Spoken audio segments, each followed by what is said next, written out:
घरपट्टी रद्द कोण म्हणताय देत नाही, कोण म्हणताय देत नाही. आमच्या मागण्या मान्य करा. नमस्कार, तरुण भारतमध्ये आपले स्वागत आहे. आज तरुण भारत कार्यालयामध्ये एक सांगलीचे ज्येष्ठ नागरिक आलेत. विनय यशवंत सूर्यवंशी हे निवृत्त प्राथमिक शाळेचे शिपाई आहेत आणि सांगलीच्या गणपती मंदिराच्या शेजारीच असलेल्या पत्र्याच्या शेडमध्ये ते राहत आहेत. 125 वर्षे या ठिकाणी ते राहत आहेत. जुनं घर आहे त्यांचं आणि मातीच्या घरावर पूर्वीचे कौलारू घर असलेलं कौलं काढून आता त्या ठिकाणी पत्रा तेवढा घातलेला आहे, तोही फार जुना झालेला. असं जीर्ण अवस्थेतील त्यांच्या घराला घरपट्टी जी आलेली आहे ती धक्कादायक आहे. किती आलेली आहे सुरेश साहेब तुमचा घरपट्टी? जवळजवळ 5.5 लाख रुपये आलेले आहे. असं किती मोठा महाल आहे तुमचा?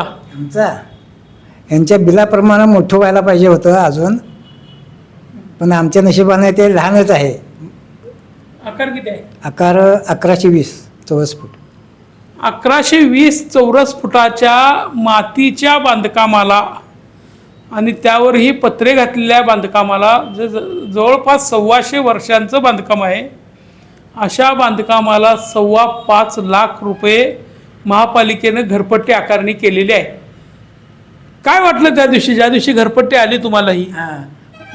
बिल देऊन गेल्यानंतर मी पाहिल्यानंतर काही क्षण मला असं वाटलं का नदीला पूरच आलेला आहे, त्यात उडी जाऊन मारावी असं काही क्षण मला वाटलं त्यावेळेला. पण मनावर ताबा ठेवून मी ते थांबलो. परत केलं होतं का महापालिकेमध्ये तक्रार? हो, तक्रार केलेली आहे. बाराणसीमध्ये अर्ज पण दिलेला आहे. पोच पण आपल्याकडे आहे. काय म्हणाले? आम्ही बघू, अर्ज देऊन जावा एवढंच. महापालिकेची जी घरपट्टीची पावती किंवा घरपट्टीची मागणी अर्ज आलेला आहे त्यावर कुठेही त्याचं जे यापूर्वी त्यांनी पाहणी केली होती किंवा रेखांकन केलेलं आहे याचे काही नामोनिशाण दिसत नाही. कोण आलं होतं का महापालिकेचं लोक? काय कोणीही सर आलेलं नाही आहे. कदाचित गणपती देवळाची घरपट्टी त्यांनी शेजाऱ्यांना लावली असावी असं वाटतंय आणि त्यामुळंच हे 5.25 लाख रुपये एका सामान्य कुटुंबाला त्यांनी ती मागणी केलेली आहे. महापालिकेचे आयुक्त म्हणतात की घरपट्टी कमी होणार नाही, आम्ही जी आकारणी केलेली आहे ती योग्य आहे. जर ती योग्य असेल तर आज सांगलीमध्ये इतका मोठा मोर्चा निघाला, लोक स्वयंस्फूर्तीनं रस्त्यावर आले, महिला ज्या गांभीर्यानं प्रश्न मांडत होत्या आणि आमची घरपट्टी आम्ही भरणार नाही असं म्हणत होत्या. लोकांचा हा जर आक्रोश लक्षात घेतला, 5 लाख रुपयांची आकारणी ही डोळे झाकून केलेली आहे का? महापालिका आयुक्तांनी याचं उत्तर दिलं पाहिजे. महापालिकेमध्ये सत्तारूढ गटानं, महापौरांनी, स्थायी समिती सभापतींनी आमचा फक्त याला विरोध आहे आणि घरपट्टी योग्य आकारली पाहिजे अशा भूमिका घेण्यापेक्षा लोकांचे हे जे प्रश्न आहेत, मगाशी एक महिला म्हणत होते की माझी 3,000ची घरपट्टी 8,000 आली, आम्हाला खायला पैसे नाहीत आणि आम्ही 8,000 रुपये भरायचे कुठले?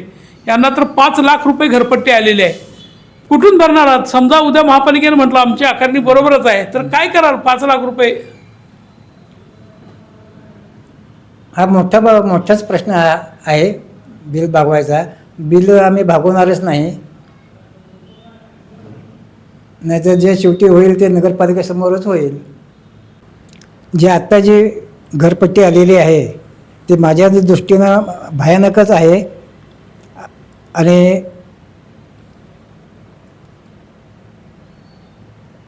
सांगलीकरांनी अशी विनंती आहे की त्यांनी घरपट्टी भरू नये. मी भरणार नाही. हां, आणि मी साधा एक शिपाई आहे. निवृत्तीनंतर जे माझे पैसे आले होते ते सर्वच खरेदीला गेलेले आहेत.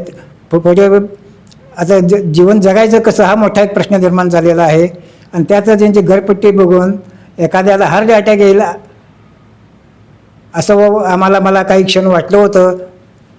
बाबा नदीला पूर आलेला आहे, त्यात जाऊन उडी मारावी असं वाटलं होतं. हे आपल्या सांगलीच्या दृष्टीनं जे आत्ता कोण कारभार पाहत असतील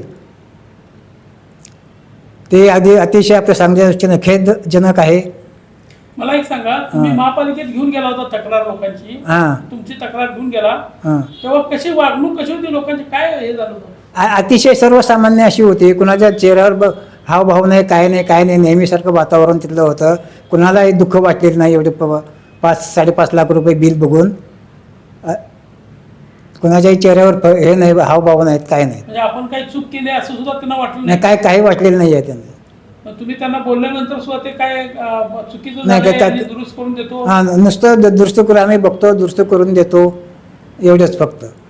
मग त्यांनी काय कागद घेतला, ते काय दुरुस्त केलं का तुम्हालाच काय सांगितलं? काय नाही, नुसतं फक्त आम्ही बार्निशीमध्ये उशी दिली आणि बाहेर जावा म्हणून सांगितलं, आम्ही बघून ठेवतो, एवढं फक्त त्यांनी सांगितलं. ते बोललेच नाही? काही बोललेलं नाही आहे. मग आसपासच्या तुमच्या परिसरातल्या लोकांना घरपट्टी अशी झालेली आहे का? हो, टिबल आलेली आहे आसपासच्या लोकांना, पण डबल टिबल असे आलेले आहे. ते असं एक मला सांगायचं आहे की स्वतः आयुक्तांनी स्वतः येऊन तिथे पाहणी करावी आणि घर कसं आहे, काय आहे, कोणत्या कंडिशनमध्ये आम्ही आहोत ते त्याने स्वतः पाहावं, अशी मी त्यांना नम्र विनंती करतो. त्यांनी पाहिल्यानंतर माझी वस्तुस्थिती त्यांनी घरची पाहावी, जी घरपट्टी येईल ती मी मान्य करतो. पालकमंत्री चंद्रकांतदादा पाटील यांच्यासह आमदार सुधीरदादा गाडगीळ, सत्ताधारी नेत्यांनी आणि सत्तेत सहभागी असणारे इतर पक्षांनी सुद्धा हे गांभीर्याने घ्यायला पाहिजे. 5 लाख रुपये भरायला लागले तर काय कराल असं म्हटल्यानंतर 2 मिनटं त्या माणसाला सुचत नाही. सांगलीकरांची ही जी स्थिती आहे, ही स्थिती गंभीर आहे आणि अशा परिस्थितीमध्ये लोकांना योग्य आहे घरपट्टी आणि आकारणी योग्य आहे असं म्हणणं योग्य नाही. आजच्या बंदनंतर आणि मोर्चानंतर यातून सत्ताधाऱ्यांनी काहीतरी शिकणं सक्त आवश्यक आहे. या सांगलीला गटांगळ्या खायले एका वेळी ही द्वारका म्हणून 150-200 वर्षापूर्वी एका कवीनं सांगलीला द्वारका म्हणून संबोधलं होतं. आज ती द्वारका बुडा लागलेली आहे. महापुराचं संकट कायमच घोंगावते. अगदी 2 दिवसापूर्वीच्या पाण्याची स्थिती बघून लोक म्हणत होते की आता पुन्हा महापूर येतो की काय. अशा स्थितीमध्ये गणपती देवळाच्या शेजारी जर असे एका सामान्य कुटुंबातल्या मातीच्या घरात राहणाऱ्या माणसाला घरपट्टी येत असेल तर लोकांना आपण किती त्रास देणार आहोत याचा विचार महापालिका प्रशासनाने आणि सत्ताधाऱ्यांनी करण्याची आवश्यकता आहे. तरुण भारतसाठी आजच्यासाठी इतकंच. तरुण भारतच्या सर्व डिजिटल प्लॅटफॉर्म्सना भेट द्या आणि आपल्या प्रतिक्रिया जरूर नोंदवा. धन्यवाद.